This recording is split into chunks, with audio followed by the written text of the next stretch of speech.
안녕하세요. 구약스터디입니다. 민수기는 5경의 네 번째 책입니다. 레위기가 예배 공동체의 삶을 위한 기본적인 지침서라면 민수기는 실제 훈련에 돌입했을 때의 상황을 전하는 생생한 현장감 넘치는 훈련 지침서라고 할 수 있겠습니다. 민수기는 시내산에서 행진을 준비하는 과정부터 시작해서 가나안 땅 맞은편 모압 평지에 이르기까지의 여정을 그 범위로 하고 있습니다. 한마디로 요약하면 민수기는 시내산에서부터 약속의 땅을 향하여 광야길을 걸어가는 이스라엘 백성들의 행군 일지를 기록한 책입니다. 그런데 광야 행군 이야기를 전하는 책의 이름이 왜 민수기일까요? 민수기라는 이름은 백성의 숫자를 세는 것, 즉 인구조사와 관련된 이름입니다. 우리말 성경의 민수기라는 이름은 70인역 성서의 아리스 모이라는 제목을 따른 것인데 아리스 모이는 숫자라는 뜻입니다. 그러나 이 책의 히브리어 이름은 베 미드바르입니다. 베는 전치사, 미드바르는 광야, 즉 광야에서입니다. 민수기라는 이름은 이스라엘 백성의 인구조사를 민수기 해석의 시금석으로 보겠다는 의도를 갖고 있다고 볼 수 있는 반면에 베 미드바르, 광야에서라는 이름은 이스라엘의 광야 유랑을 민수기의 중심 주제로 삼겠다는 의도를 갖고 있습니다. 이름의 문제는 구조 파악에도 영향을 미칩니다. 인구조사를 중심으로 민수기를 읽어가려는 입장에서는 첫 번째 인구조사가 기록된 1장부터 25장까지 그리고 두 번째 인구조사가 기록된 26장부터 36장까지로 구분하고 있습니다.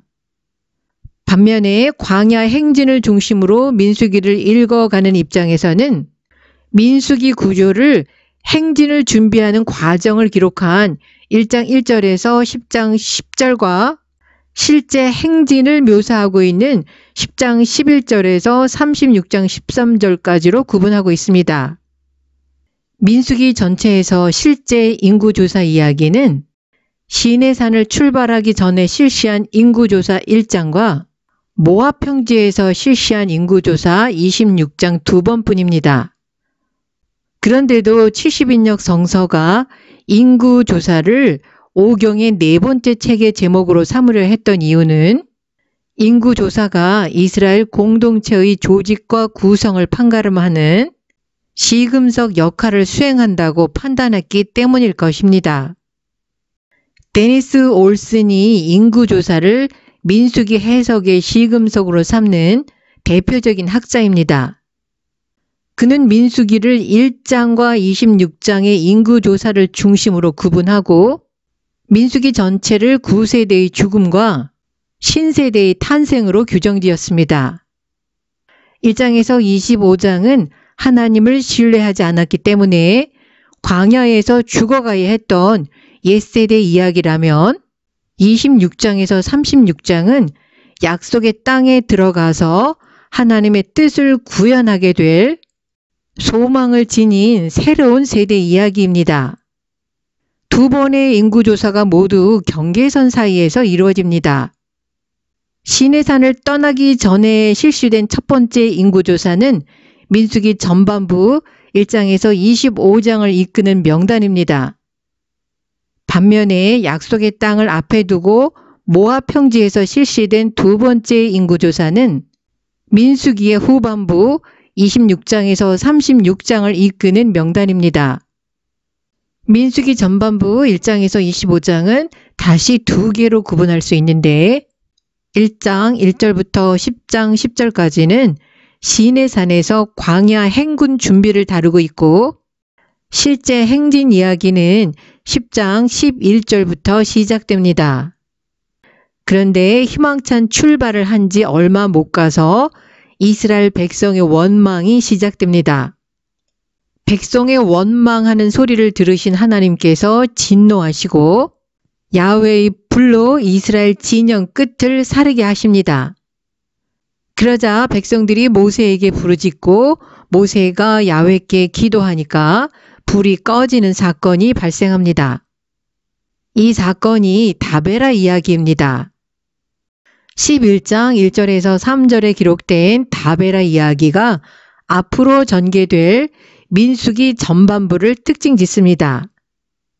이어지는 민수기 11장부터 25장은 첫 번째 인구조사의 대상이었던 출애굽 1세대가 모세와 하나님을 향해서 끊임없이 원망과 불평을 쏟아내는 반역 이야기입니다. 결정적인 사건이 가데스 바네아의 정탐꾼 이야기입니다. 가나안 땅을 정탐하러 갔던 정탐꾼들의 부정적인 보고를 들은 이스라엘 백성들은 가데스 바네아에서 약속의 땅을 눈앞에 두고 하나님을 신뢰하지 못하여 통곡하고 원망합니다. 그리고는 약속의 땅을 정복하라는 명령을 따르지 않고 모세 대신 다른 지도자를 세워서 애굽으로 돌아가려 했던 사건입니다. 이스라엘 백성들의 그와 같은 행동에 하나님이 진노하신 결과 첫 번째 인구조사의 대상이었던 출애굽 1세대, 9세대는 약속의 땅에 들어가지 못하고 광야 유랑 중에 다 죽게 될 것이라는 선포를 하십니다. 그렇지만 그들의 자녀들, 즉 출애굽 2세대가 약속의 땅에 들어가게 될 것이라고 약속하십니다. 두 번째 인구조사가 실시된 26장 이후는 신세대, 출애굽 2세대의 새로운 삶과 희망 이야기가 기록되어 있습니다. 이 새로운 세대가 가나안 땅을 정복하고 정착하게 될 새로운 세대입니다. 신세대는 광야가 끝나는 접경지대, 즉 약속의 땅에 들어가기 직전인 요단강 접경 모압 평지에서 시작합니다. 민수기의 전반부와 달리 후반부에서는 이스라엘 백성들 가운데 누구도 죽음을 맛보지 않습니다. 민수기 후반부의 이야기는 긍정적이며 희망적입니다. 민수기를 인구조사를 중심으로 읽어갈 때 주목해야 할 점은 1장과 26장의 인구조사에서 20세 이상으로 싸움에 나갈 만한 남자의 숫자입니다. 첫 번째 인구조사에서는 60만 3,550명, 두 번째 인구조사에서는 60만 1,730명입니다. 이 숫자는 오경 내의 다른 증언들과도 일치합니다. 물론 장정만 60만이라는 숫자에 대해서는 여러 의견이 있지만 교회는 전통적으로 60만이라는 숫자를 역사적으로 정확한 숫자로 받아들였습니다. 그러나 여자들, 어린이들, 노약자까지 합하면 거의 200만에 가까운 사람들을 애굽에서 이스라엘 백성들이 거주했던 고센 땅이 수용할 수 있었을까? 이 많은 사람들이 가축대와 함께 광야에서 물과 식량을 조달할 수 있었을까? 등등의 문제를 제기하는 사람들이 있습니다. 학자들에 의하면 주전 14세기 이집트의 전체 인구가 대략 400만에서 500만 정도였다고 합니다. 이와 같은 문제 제기에 대한 대답으로 60만이라는 숫자는 출애굽 시대가 종결되는 시점에 이스라엘 인구를 상상하는 숫자로 이해하자는 견해가 제시됩니다. 이 주장에 의하면 출애굽 시대는 솔로몬에 의한 성전 완공으로 절정에 도달합니다. 열왕기상 6장 1절은 솔로몬이 여호와를 위하여 성전을 건축하기 시작한 때가 이스라엘 자손이 애굽 땅에서 나온 지 480년이라고 분명하게 밝히고 있습니다. 그리고 성전은 그때부터 7년 만에 완공됩니다.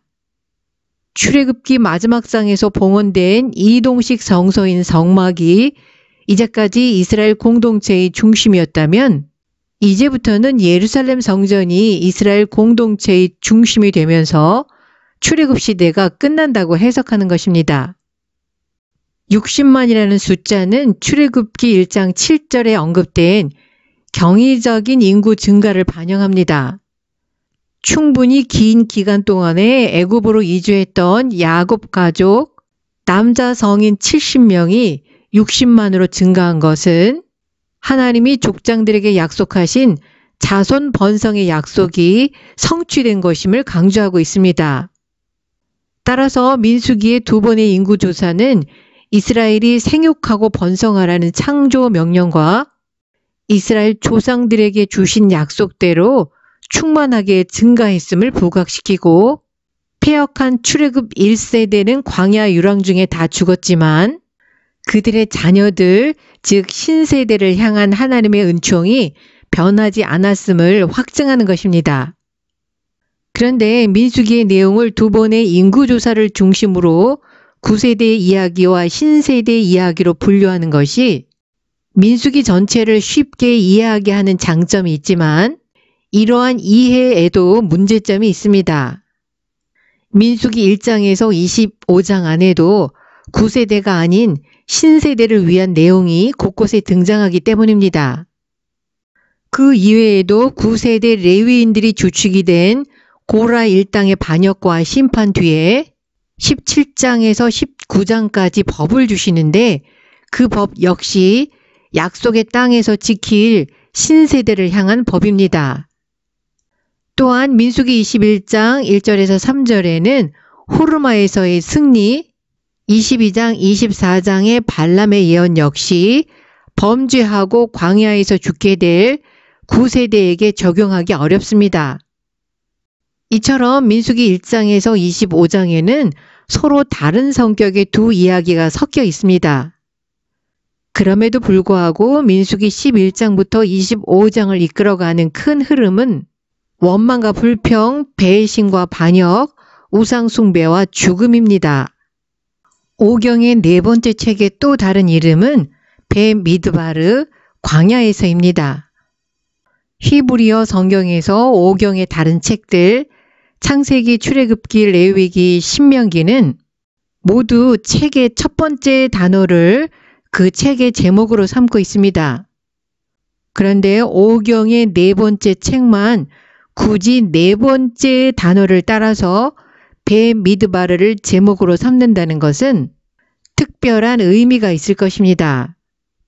광야에서라는 제목은 이스라엘 자손의 광야 유랑을, 그리고 그 유랑 중에 들었던 야훼 하나님의 말씀을, 그리고 광야 유랑 중에 이스라엘의 실패와 성공을 민수기의 중심 주제로 삼겠다는 의지로 보입니다.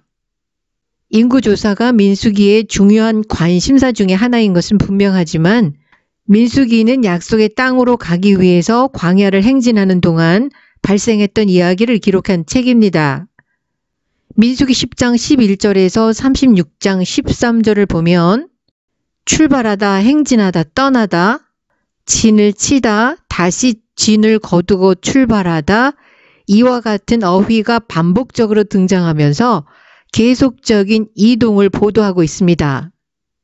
그러나 그 이동은 하나님의 인도하심에 대한 이스라엘의 불신앙 때문에 얼마 못 가서 실패하고 맙니다.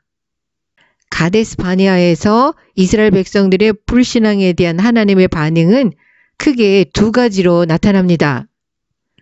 하나는 하나님을 불신하고 원망했던 9세대를 심판하는 일입니다. 다른 하나는 그럼에도 불구하고 하나님께서 이스라엘 자손을 용서하시고 다시 하나님의 백성으로 세우시는 일입니다.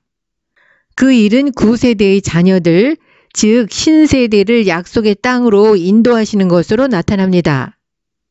신세대들은 광야 유랑을 마감하고 약속의 땅으로 들어가기 위한 준비를 하게 됩니다. 민수기의 두 번째 인구조사는 이런 흐름을 배경으로 이해되어야 합니다. 이와 같은 틀 속에서 본다면 민수기 26장의 인구조사는 약속의 땅 분배를 위한 것이라고 할 수 있습니다. 그러나 이와 대조적으로 민수기 1장에서 실시한 인구조사는 군사적인 행진을 위한 것이었습니다. 민수기를 인구조사를 중심으로 파악하느냐 아니면 광야 행진을 중심으로 파악하느냐 하는 문제는 두 신앙 공동체의 전통을 반영한 결과라고 보아야 합니다. 우리의 과제는 두 가지 전통 중에서 양자택일하는 것이 아니라 두 전통의 메시지를 조화시키는 것이 바람직하다고 생각합니다. 오늘 영상은 여기서 마치겠습니다. 시청해 주셔서 감사합니다.